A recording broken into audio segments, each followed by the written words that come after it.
भारत में जब भी न्याय और समानता की बात होती है तो एक खास जमात के पेट में दर्द शुरू हो जाता है।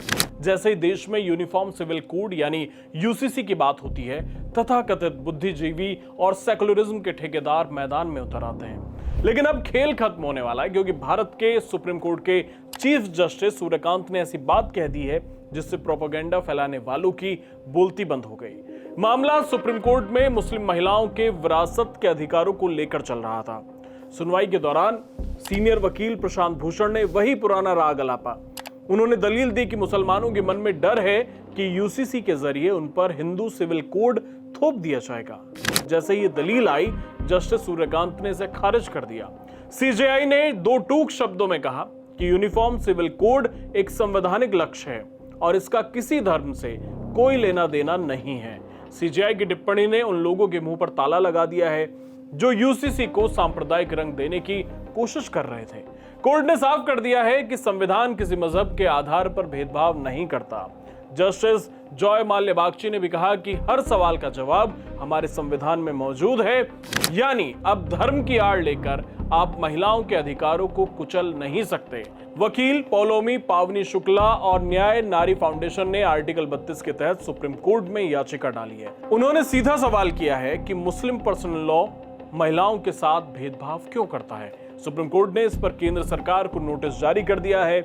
इसी साल मार्च में भी जस्टिस सूर्यकांत ने साफ कहा था कि यूसीसी ही इस देश की समस्याओं का एकमात्र जवाब है। आखिर यूसीसी से इतनी तकलीफ क्यों है? इसे आसान भाषा में समझते हैं। यूसीसी का सीधा मतलब है कि एक देश एक कानून। आज स्थिति क्या है? भारत में हिंदू, सिख, ईसाई या जैन पुरुष केवल एक ही शादी कर सकते हैं। अगर वो दूसरी शादी करेंगे तो उन्हें जेल की हवा खानी पड़ेगी। लेकिन मुस्लिम पर्सनल लॉ के तहत छूट मिली है कि वो 4 शादियां कर सकता है। यूसीसी आने के बाद नियम सबके लिए बराबर होंगे।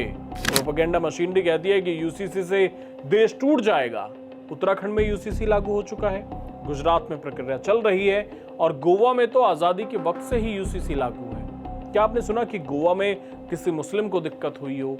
क्या वहां ईसाइयों ने आपत्ति जताई? वहां सब शांति से रह रहे हैं, तो फिर दिल्ली में बैठकर जहर उगलने वाले इन सेकुलर योद्धाओं को क्या समस्या है? गृहमंत्री अमित शाह ने भी ऐलान किया है कि जल्द पूरे देश में यूसीसी लागू किया जाएगा और चीफ जस्टिस के बयान से यह क्लियर है कि समान नागरिक संहिता लागू होने के बाद से कोई संवैधानिक रोड़ा नहीं आएगा। अगर आपको लगता है कि इस देश में एक विधान, एक निशान और एक प्रधान होना चाहिए तो हमें कमेंट करके जरूर बताएं।